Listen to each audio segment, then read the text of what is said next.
आपको भगवान को दिखाऊंगा। भगवान कहाँ रहते हैं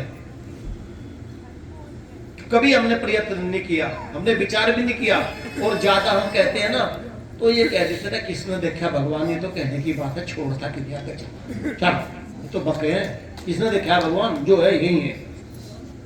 ऐसे लोग मिलते नहीं हमारे बीच में। तो भगवान वेद का मंत्र कहता है, ये वेद जो है ये परमपिता परमात्मा का हृदय है। कौन सा वेद? सामवेद। और यजमान का हृदय किसके साथ रहता है? भगवान के हृदय के साथ। पूज्यपाद मानव जी कहा करते थे नहीं, हे यजमान मेरा हृदय तेरे हृदय के साथ रहता है और तेरे याग कर्म को देख करके मेरा हृदय गदगद हो रहा है। यानी कि हृदय गदगद होने का मतलब तेरे कर्म को देख करके मेरे अंदर तेरे प्रति सद्भावना उत्पन्न हो रही है, क्योंकि हृदय जो है वो भावना का ही केंद्र है, भावनात्मक है, हृदय भावना प्रधान है। तो इसीलिए भगवान वेद का मंत्र कहता है, माताओं बेटियों बहनों मेरे भद्र पुरुषों सज्जनों की पवमाना। भगवान हमें कहां प्राप्त होता है? अच्छा एक बात बताऊं, जो कभी भगवान को नहीं मानता और घर के दिन रात चक्कर में लगा रहता है, खाने में कमाने में मोह में, इनका हक है वो भी इनको देना नहीं चाह रहा हूं, मेरा मेरा वो आकूत धन संपत्ति का स्वामी तो हो जाए। लेकिन एक दृष्टांत दे रहा हूं, मरना तो उसको भी पड़ता है, लेकिन संस्कार कैसे बनाए सारे? आसक्ति के। तो वेदपाल जी किसके कैसे संस्कार बने? आसक्ति, बंधन, मैं मेरा। वो मर गया, बूढ़ा होकर के मर गया और मरने के बाद में भगवान जी के यहाँ पहुंच गया। जब भगवान जी के यहाँ पहुंचा तो भगवान ने कहा आओ भाई आओ, ठीक है, क्योंकि आत्मा भगवान का पुत्र है। जो दुष्टता करके बच्चा घर में आता है उसको भी तो पूछता है उसका पिता, चाहे उसकी ट्यून कुछ हो।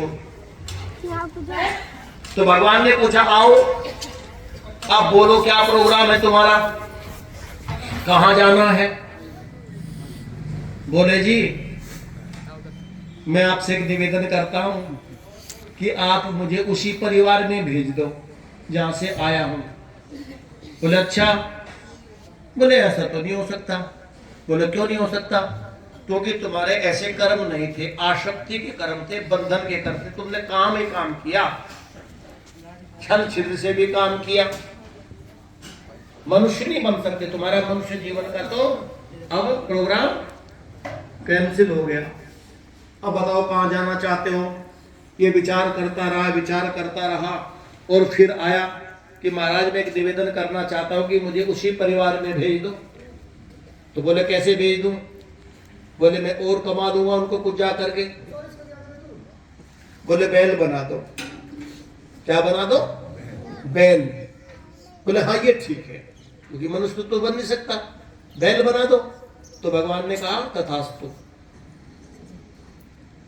बच्चा पैदा हो गया, गाय के बछड़ा, खूब कूदता बनता, दूध पीता, लात मारता है, उछल कूद के जवान हो गया। और जवान होने के बाद में हड़ में चलने लगा। बस जैसे एक सांटा सा लगा वो अब फटाफट चलता, क्योंकि वो तो कमाना रहता। खूब कमाया और फिर घास खा करके कोने में बैठ गया। कभी पानी पिला दिया और कभी नहीं। सांटा भी एक हाथ लग जाता, कभी लगता ही है, क्योंकि उन्हें तो पता नहीं। लेकिन ये पिटता रहा, कमाता रहा और रोता भी रहा। जब पिटाई तब तो रोता है, लेकिन कमाई की कभी मने नहीं की, खूब चलता था। होते नहीं कई बैल ऐसे घर में जो सांटा भी लड़ देते, खूब मेहनत करे। बूढ़ा हो गया, अंतिम समय आना था। आज ऐसे टुकुर देख रहा है बैठ करके, घर के लोग कोई पानी पिला रहे हैं, सर्दी लग रही है, मर गया। मरना था ही। मरने के बाद भगवान जी के पास फिर पहुंच गया। भगवान जी मुस्कुराए, बोले अब बता क्या हाल है, ठीक रहा प्रोग्राम? बोले जी हाँ चलो ठीक रहा। अब बताओ क्या बनना है? अब कहाँ जाना है? बस शर्माते हुए बोला जी बस निवेदन है कि वहीं भेज दो, जहां से आया उसी परिवार में भेज दो। फिर वहीं जाओ न हो जी। वो ठीक है, तो बेल तो बन नहीं सकता। मुझे कुछ ऐसा प्रोग्राम बन जाए जिससे मैं इनकी कुछ व्यवस्था देखता रहूं घर वालों की। बोले तू बता। तो भगवान जी ने बोला एक विकल्प है, कुत्ता तो बन सकता है। नुको हाँ जी, सब बढ़िया, क्या बात है, कुत्ता बना दो। वेदपाल जी, तो भगवान ने उसको क्या बना दिया? कुत्ता। नुको इनकी रखवाली करता रहूंगा, घेर घार में पड़ा रहूंगा, भोसता रहूंगा, और जिस तरह का काम चलते रह जा कर बढ़ूंगा, ठीक ठाक। तो कुत्ता बन के आ गया, और कुत्ता बनने के बाद में इसने पूरे मनोयोग से उनकी रखवाली रखी, चौकीदारी की। और आप जानते हो कई बार बच्चे प्यार भी करते हैं कुत्ते से, पीटते भी हैं, गड़बड़ सड़बड़ करता था तो पीटता रहा, मरता रहा, रखवाड़ करता रहा। एक दिन फिर भी ये मर गया, मरना तो था ही, 14-15 साल का होकर मर गया। मरने के बाद में फिर पहुंच गया, और पहुंचने के बाद में भगवान जी बोले अब बोलो ये कैसा रहा प्रोग्राम तेरा? बोले जी ठीक रहा प्रोग्राम। तो अब विश्राम करने का विचार है कि जाने का है? बोले जी जाने का ही है। बोले इस बार क्या बनेगा, कहाँ जाना चाहता है? बोले जाना तो चाह रहा है वहीं वहीं भेज दो। फिर उनको कुत्ता भी नहीं बन सकता क्योंकि पिटा तो मुझे बहुत पीटा उन्होंने। तो एक काम करो भगवान जी, इस बार तो तुम मुझे सांप बना दो, नाड़ी पाड़ी में इनकी पड़ा रम्मा कहीं चुपचाप और देखता रम्मा हम लोग। तो भगवान ने कहा तथास्तु, सांप बना दिया। और सांप बनने के बाद में ये घर में आ गया वेदपाल जी, और आने के बाद में ये पूरा तैयार हो गया, बड़ा हो गया, और किसी नाली में छिपा रहता, अपने घर के सब कार्यक्रम को उनको देखता रहता। एक दिन घर के लोग सब वेदपाल जी के हवन में आ गए, निमंत्रण दिया हुआ, चलो हवन हो रहा है, वहां हवन में चलेंगे। सब चले गए। आज सांप ने देखा कि घर के अंदर कोई नहीं है, तो जायजा ले लिया थोड़ा सा। तो नाली से निकल के बस गैलरी में, घर में और रसोई में सब घूम रहा है, ऐसा देखता हुआ, क्योंकि घर में कोई था नहीं, भय खत्म हो गया।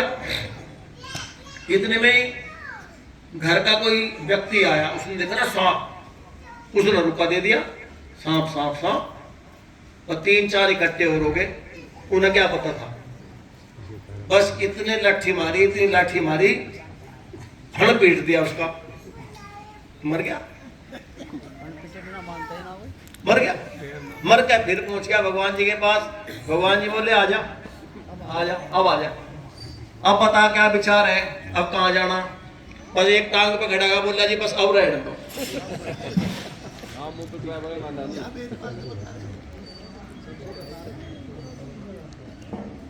तो मेरा कहने का अभिप्राय, प्रभु बोले अरे जीवात्मन माना तो, पर जब माना जब फंड पिट गया, बिना फंड पिटो नहीं मानना।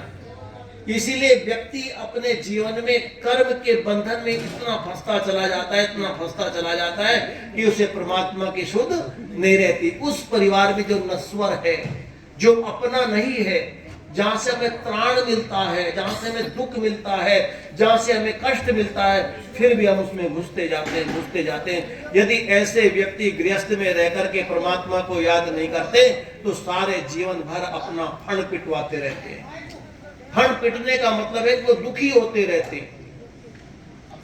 तो वेद का मंत्र कहता है कि सुखी कैसे बने?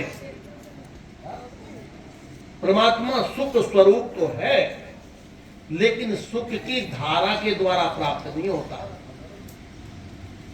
धारा किसकी है? परमात्मा की। तो वेदपाल जी, परमात्मा की जो धारा है वो सुख की धारा है कि आनंद की धारा है? आनंद की धारा है। सुख की धारा, सुख स्वरूप तो हम उसको कहते हैं, लेकिन जहां सुख है, अभी एक बात देखो, हम सुख किसमें खोजते हैं?